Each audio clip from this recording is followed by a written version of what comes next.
Welcome to Nanak classes. दोस्तों, Nanak classes के YouTube channel पे आपका स्वागत है। आज हम बात करेंगे राजस्थान जीके की क्लास नंबर 146, जिसमें प्रतिदिन आपको 50 क्वेश्चन मिल रहे हैं। हमारे सवाल आपके जवाब रोज शाम 9 बजे आपको मिल रही है। परीक्षाओं में सबसे ज्यादा रिपीट होने वाली क्लास। तो स्टार्ट करें। इतिहास, भूगोल, कला, संस्कृति और राजस्थान पॉलिटिकल से संबंधित इस क्लास में आपको क्वेश्चन दिए जाते हैं। तो सारे विद्यार्थी वीडियो को शेयर, लाइक और सब्सक्राइब जरूर करें, क्योंकि निरंतर आपको क्लास दी जा रही है। तो पहला क्वेश्चन आपके सामने, थार के मरुस्थल को तुर्किस्तान में किस नाम से जाना जाता है?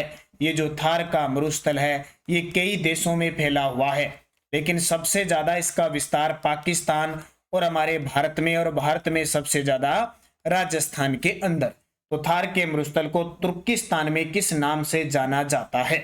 तो ये किस नाम से जाना जाता है? तुर्की में कोडरमा के नाम से जाना जाता है। कोडरमा यानी है मरुस्थली, वहां तुर्किस्तान में उसको ये कोडरमा कहते हैं। जैसे अपने राजस्थान में थार का मरुस्थल कहते हैं ना अपने, वो कोडरमा कहते हैं। और मिस्र वाले इसको सिट्टीर कहते हैं, पाकिस्तान वाले इसको चोलिस्तान कहते हैं, और अफ्रीका वाले इसको इर्ग कहते हैं। राजस्थान में कुछ क्षेत्र में इसको थली कहते हैं। तो थार का मरुस्थल पाकिस्तान और भारत में सबसे ज्यादा विस्तृत है। और थार के मरुस्थल की हमारे भारत में बात करें तो भारत में सबसे ज्यादा राजस्थान में, पंजाब में भी है, गुजरात में भी है और हरियाणा में भी है। 1 2 3 4 राज्यों में फैला होता है। क्वेश्चन बहुत बार एग्जाम में आता है। दूसरा क्वेश्चन देखिए, राजस्थान की शेखावटी में निम्न में से कौन से बालू का स्तूप देखे जा सकते हैं? राजस्थान का जो शेखावटी प्रदेश है, चूरू, झुंझुनू, सीकर, वहां किस प्रकार के ज्यादातर बालू का स्तूप देखने को मिले हैं? बरखान प्रकार के, बरखान अर्धचंद्राकार के, बरखान प्रकार के बालू का स्तूप। और सभी प्रकार के बालू का स्तूप की बात करें तो वो सबसे ज्यादा आपको जोधपुर में देखने को मिलेगी।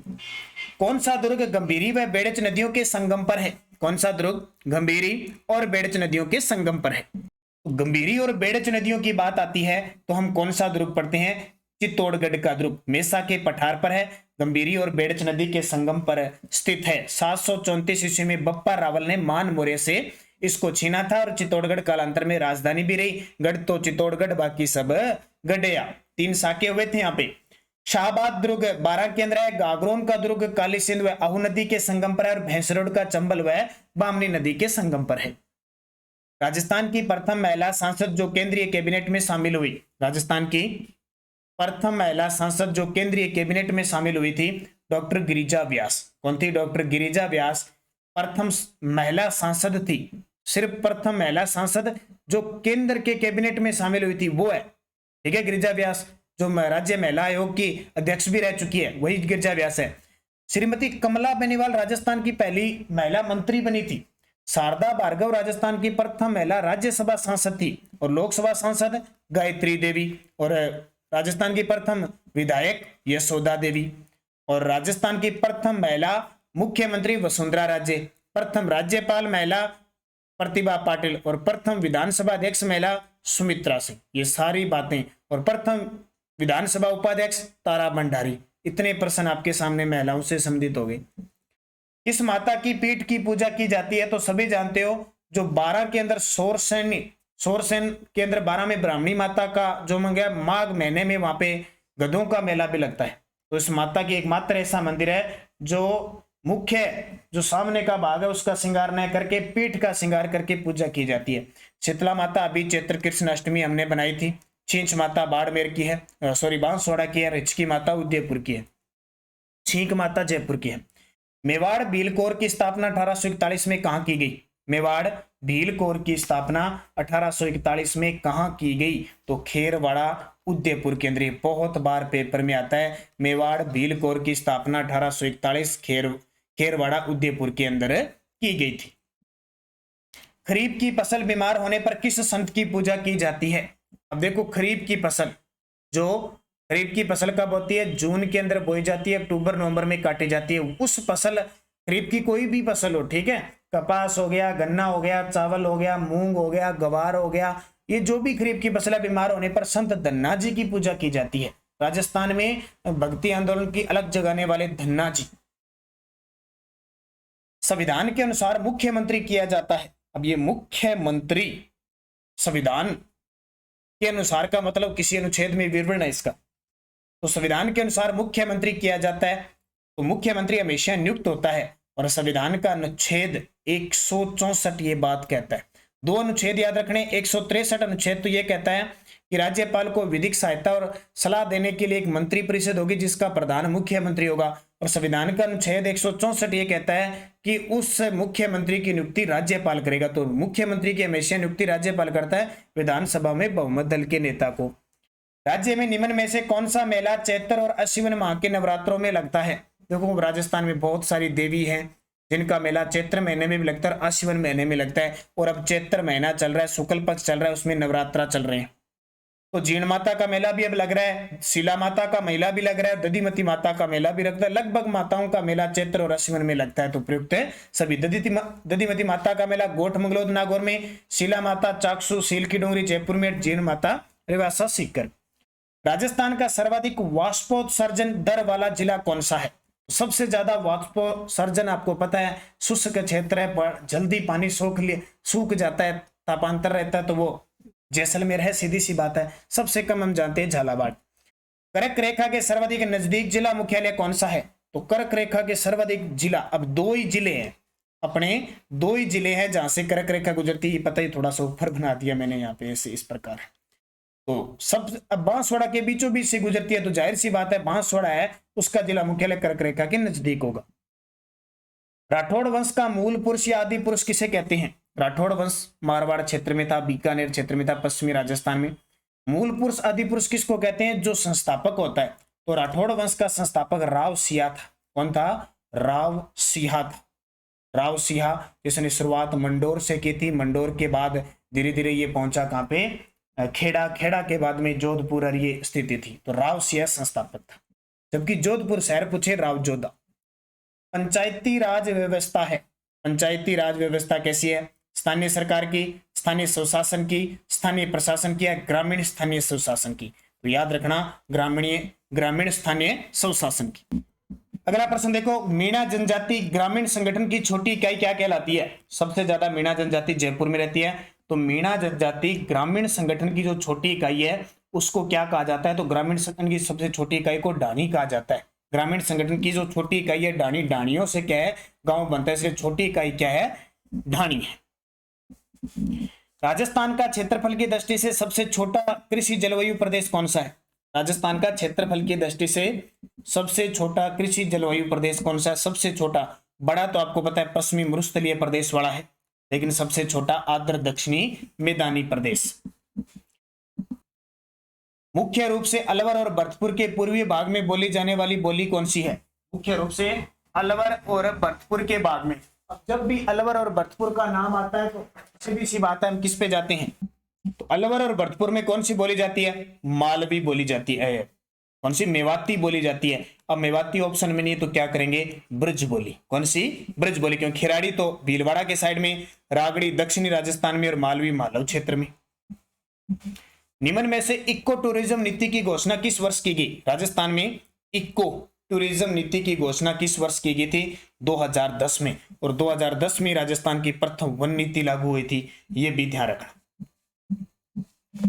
झालावाड़ प्रजामंडल की स्थापना किस वर्ष हुई? झालावाड़ प्रजामंडल की स्थापना किस वर्ष हुई? तो झालावाड़ प्रजामंडल 1946 में।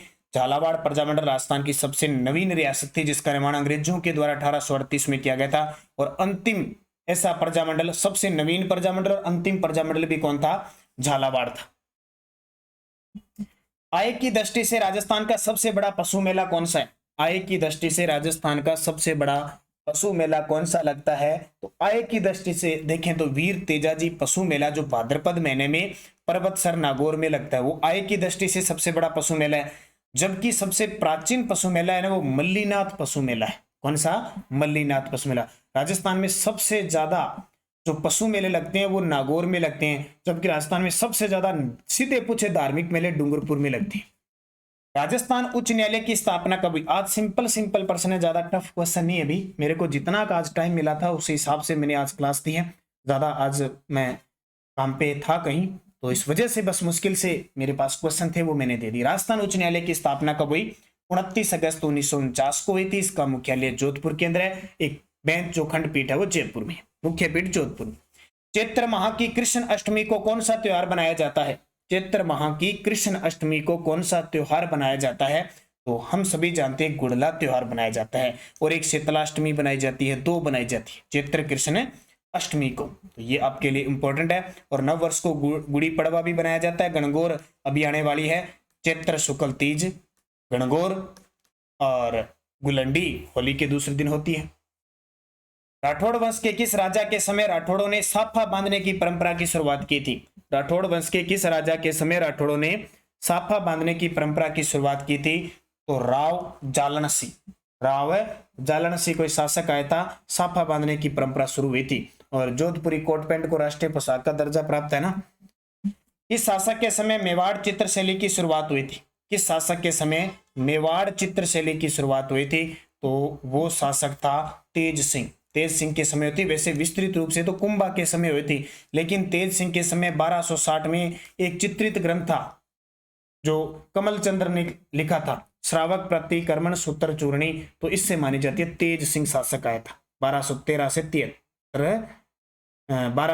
से 73 के आसपास। राजस्थान लोक सेवा आयोग के अध्यक्ष को निलंबित किया जा सकता है। जो आरपीएससी है ना, आरपीएससी, उसके अध्यक्ष और सदस्यों को निलंबित करने का अधिकार राज्यपाल को है। नियुक्त कौन करता है? राज्यपाल। यहाँ कंफ्यूजिंग बड़ी होती है कई विद्यार्थियों के, निलंबित की बात आए तो राज्यपाल ही करेगा, लेकिन आरपीएससी के सदस्यों को हटाया जाता है ना, वो राष्ट्रपति हटाता है। राष्ट्रपति भी कब हटाता है? जब वो सुप्रीम कोर्ट के द्वारा जांच में दोषी पाया जाता है, तब। ध्यान रखना। राज्य में सर्वाधिक गोचर व चरागाह भूमि वाला जिला कौन सा है? राज्य में सर्वाधिक गोचर व चरा भूमि वाला, वैसे लगभग जैसलमेर बाड़मेर होते हैं, तो ऑप्शन में कोई आ जाए, एक उत्तर हो जाएगा बाड़मेर। सर्वाधिक गोचर व चरा भूमि वाला, सबसे कम राजसमंद है। सबसे ज्यादा सिंचाई गंगानगर में। निम्न में से कौन सी बोली जोधपुर व आसपास के क्षेत्र में बोली जाती है? ये बोलियों साहित्य का टॉपिक भी बड़ा सिंपल सा है, हालांकि सिंपल सा ही प्रश्न आता है। तो जोधपुर और आसपास के क्षेत्र में मारवाड़ी बोली जाती है, विशुद्ध रूप से मारवाड़ी। और राजस्थान की मानक बोली मारवाड़ी है। राजस्थान में सर्वाधिक बोली जाने वाली मारवाड़ी है, ये भी ध्यान रखना। कोपेन वर्गीकरण के अनुसार बांसवाड़ा व डूंगरपुर जिले का दक्षिणी भाग में किस प्रकार की जलवायु है? कोपेन वर्गीकरण के अनुसार बांसवाड़ा व डूंगरपुर जिले के दक्षिण भाग में किस प्रकार की जलवायु होती है? ये तो मैं बार बार बता रहा हूं। जो मरुस्थलीय क्षेत्र है वो BWHW में आ रहा है, अर्ध शुष्क BSHW में आ रहा है, पूर्वी मैदान CWG में आ रहा है, और ये जो आ रहा है वो AW में आ रहा है, ये इधर वाला क्षेत्र तो AW में आ जाएगा। भाद्रपद माह की कृष्ण पक्ष की तृतीया को कौन सा त्योहार मनाया जाता है? भाद्रपद भादुए की माह की कृष्ण पक्ष की तृतीया को बड़ी तीज बनाई जाती है, जिसे हम सातोड़ी तीज भी कहते हैं, जिसे हम कजली तीज भी कहते हैं। और कहाँ की प्रसिद्ध है? बूंदी की प्रसिद्ध है। छोटी तीज हम श्रावण शुक्ल तीज को बनाते हैं, जयपुर की प्रसिद्ध है। महाराणा प्रताप जयंती हम ज्येष्ठ शुक्ल तृतीया को बनाते हैं, और अक्खा तीज हम वैशाख शुक्ल तृतीया को बनाते हैं। संविधान के कौन से अनुच्छेद अधीनस्थ न्यायालयों से संबंधित है? जैसे सुप्रीम कोर्ट है, उच्चतम न्यायालय है, उसका गठन तो 124 में है। अपने राज्य उच्चतम न्यायालय सुप्रीम कोर्ट जिसको कहते हैं, और राज्य के अंदर जो हाईकोर्ट होते हैं उच्च न्यायालय, उसका गठन 214 में है। जो अधीनस्थ न्यायालयों से संबंधित है वो अनुच्छेद 233 से 237। राजस्थान हाईकोर्ट में सबसे लंबे समय तक सेवा करने वाले प्रथम न्यायाधीश कौन थे? तो राजस्थान हाईकोर्ट में सबसे लंबे समय तक सेवा करने वाले प्रथम न्यायाधीश थे, यानी सबसे लंबा कार्यकाल था कैलाशनाथ वांचू। कैलाशनाथ वांचू। और राजस्थान के प्रथम मुख्य न्यायाधीश कौन थे? कमलकांत वर्मा। और वर्तमान में कौन है? वर्तमान में कार्यवाहक है मनिंदर श्रीवास्तव, मनिंदर मोहन श्रीवास्तव। इससे पहले अकील कुरैशी थे, वो सेवानिवृत्त हो गए, तो अब कार्यवाहक के रूप में। राजस्थान में उत्तरदायी शासन स्थापित न करने वाला प्रजामंडल कौन सा था? राजस्थान में उत्तरदायी शासन स्थापित न करने वाला प्रजामंडल था जैसलमेर, और सबसे पिछड़ा भी जैसलमेर था। और यहाँ पे मराठा, यहाँ कोई नहीं आता था, ना अंग्रेज आते थे, बहुत कम। और जैसलमेर को पंडित जवाहरलाल नेहरू ने 8वें अजूबे की संज्ञा दी थी। और सबसे पहले उत्तरदायी शासन स्थापित किया था शाहपुरा ने, न करने वाला जैसलमेर। मीणा जनजाति का राजस्थान का सबसे बड़ा मेला कौन सा है? मीणा जनजाति का राजस्थान का सबसे बड़ा मेला रामेश्वर धाम मेला, जो चंबल, बनास और सीप नदी के किनारे लगता है। किस झील को एडवर्ड सागर बांध के नाम उपनाम से भी जाना जाता है? क्योंकि एडवर्ड था, उसने इसका शिलान्यास किया था, उसके नाम पे बाद में तो गेब सागर झील है ना जो डूंगरपुर में, उसको एडवर्ड सागर बांध के नाम से भी जाना जाता है। बालसमंद जोधपुर में है, आना सागर अजमेर में है, भुज झील जैसलमेर में। राज्य विधानसभा का नेता कौन होता है? जो राज्य के अंदर विधानसभा होती है उसका नेता जो होता है ना, नेता का मतलब पक्ष का नेता कौन होता है? मुख्यमंत्री होता है, लगभग बना दे अलग बात है, लेकिन मुख्यमंत्री होता है। और एक होता है विपक्ष का नेता, जैसे अब अपने 15वीं विधानसभा चल रही है, उसके पक्ष के नेता तो मुख्यमंत्री अशोक गहलोत है, विपक्ष के नेता गुलाब चंद कटारिया। विधानसभा अध्यक्ष कौन है वर्तमान में? सीपी जोशी। उपाध्यक्ष का पद खाली है, भी ध्यान रखना, ढूंढते मत रह जाना। राज्य में संसदीय सचिव किसके समक्ष शपथ लेते हैं और प्रतिज्ञान करता है? ये क्वेश्चन बहुत इंपॉर्टेंट है। वीडियो प्री में एक क्वेश्चन आया था, संसदीय सचिव का कहीं भी संविधान में कोई उल्लेख नहीं है। राज्य सरकारें अपने विवेक से इनको नियुक्त करती है, चाहे वो विधायक हो चाहे गैर विधायक हो, कैसे। तो संसदीय सचिव किसके समक्ष शपथ लेता है? वो मुख्यमंत्री के इर्द गिर्द ही काम करते हैं, जैसे मुख्य सचिव होता है। तो इस क्वेश्चन को बढ़िया तरीके से पढ़ना है। निम्न में से नेतृत्वकर्ता मग्गाराम वैद्य, रघुवर दयाल और हनुमान सिंह आर्य का संबंध किस आंदोलन से है? तो एक ही नाम आपको याद रह जाएगा, मग्गाराम वैद्य दूध व खारा किसान आंदोलन से संबंधित है, जो 1922 में हुआ था। ये दूध व खारा बीकानेर रियासत में हुआ था, वर्तमान में दूध व खारा स्थान चूरू में है। रघुवर दयाल, इन्होंने भी बीकानेर राज्य परिषद की स्थापना में सहयोग किया था, और मग्गाराम वैद्य ने बीकानेर प्रजामंडल की स्थापना की थी। अब आपके लिए मैं एक क्वेश्चन छोड़ के जाता हूं, बीकानेर प्रजामंडल की स्थापना कहां हुई थी, कब हुई थी और कहां हुई थी, ये कमेंट करके बताना मेरे को। रणकपुर मंदिर का निर्माण कब करवाया गया? रणकपुर के जो जैन मंदिर है, जो पाली के अंदर है, जो मथाई नदी के किनारे हैं, कौन सी? मथाई नदी के किनारे है, उनका निर्माण 1439 में हुआ था, यानी कुंभा के शासनकाल में हुआ था। 1444 खंभ का समूह, इसलिए स्तंभों का वन भी उसे कहा जाता है। रिंग्स का प्रसिद्ध बेरुंजी का मंदिर कहां पे है? रिंग्स का प्रसिद्ध बेरुंजी। अब रिंग्स कहां पे? सीकर में बेरुंजी का मंदिर है। राजस्थान में प्रथम सीमेंट कारखाना कब स्थापित किया गया? तो राजस्थान में प्रथम जो सीमेंट कारखाना है वो कब स्थापित किया गया? 1915 में लाखेरी बूंदी के अंदर स्थापित किया गया था, और 1932 में चीनी मिल भी स्थापित की, भोपाल सागर के अंदर निजी थी। राज्य का प्रथम वनस्पति घी का कारखाना कहां स्थापित किया गया? तो राज्य का प्रथम वनस्पति घी का कारखाना, याद रखना, प्रथम वनस्पति घी का खाना अबरक नगरी, अबरक की इंटें, टेक्सटाइल सिटी, मैनचेस्टर राजस्थान का, ये क्या है? भीलवाड़ा। राजस्थान लोक सेवा आयोग के सदस्यों की संख्या व सेवा शर्तों का उदाहरण कौन करता है? देखो, राजस्थान लोक सेवा आयोग की सदस्य संख्या और सेवा शर्तों का उदाहरण हमेशा राज्यपाल ही करता है। गुहिल वंश की प्रारंभिक राजधानी कौन सी थी? गुहिल वंश कहां पनपा? सबसे पहले याद रखना, गुहिल वंश मेवाड़ क्षेत्र में पनपा। गुहिल की आगे जाके दो प्रसिद्ध शाखाएं हुई थी, रावल शाखा और सिसोदिया शाखा। जो सिसोदिया शाखा वो अंत तक चली थी। तो गुहिल वंश की जो प्रारंभिक राजधानी थी नागदा, बप्पा रावल के समय नागदा राजधानी थी। शुरुआत नागदा से हुई थी, फिर नागदा के बाद ये राजधानी चित्तौड़ बनी थी, चित्तौड़ के बाद चावंड भी बनी थी। ठीक है, ये चावंड बनी थी, कुंभलगढ़ भी राजधानी बनी थी, लेकिन पहले कौन सी थी? नागदा। इसके शासनकाल में मारवाड़, मेवाड़ और आमेर के मध्य देबारी समझौता हुआ था। ये एक समझौता हुआ था। स्वाई जयसिंह उस समय आमेर के शासक थे और उन्हें गद्दी से हटा दिया गया था। एक औरंगजेब के बाद शासक आया था उसने। तो देबारी समझौता, मारवाड़ का अजीत सिंह था, मेवाड़ का अमर सिंह द्वितीय था और आमेर का स्वाई जयसिंह था। तो यहाँ ऑप्शन क्या है? अमर सिंह द्वितीय था। और यहीं से जयपुर का जो संघर्ष शुरू हुआ था, माधो सिंह और ईश्वरी सिंह। राजस्थान में सर्वाधिक एनएच लंबाई वाला जिला कौन सा है? तो सबसे लंबा एनएच लंबाई वाला जिला कौन सा है? ये जैसलमेर है, क्योंकि इधर से वो एनएच 15 आ रहा था ना, जो 62 नाम हो गया, वो सबसे लंबा है। सबसे छोटा एनएच है वो कहां पे? करौली में अपने। और धौलपुर में न्यूनतम जनघनत्व है एनएच का, सड़कों का, और सर्वाधिक सड़क घनत्व राजसमंद में है। आर्थिक सर्वेक्षण 2021-22 के अनुसार 31 मार्च 2021 तक राजस्थान में राज्य राजमार्गों की कुल लंबाई कितनी है?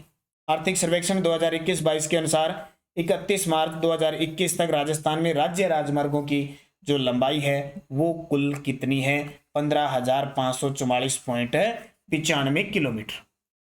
गुर्जर प्रतिहार वंश का संस्थापक कौन था? गुर्जर प्रतिहार वंश जो मारवाड़ में आया था 7वीं से लगभग इसको 12वीं शताब्दी, विशुद्ध रूप से 7वीं से 10वीं शताब्दी था, वे लिखे 7वीं से 12वीं शताब्दी माना जाता है, लेकिन 7वीं से 10वीं शताब्दी तक रहा था।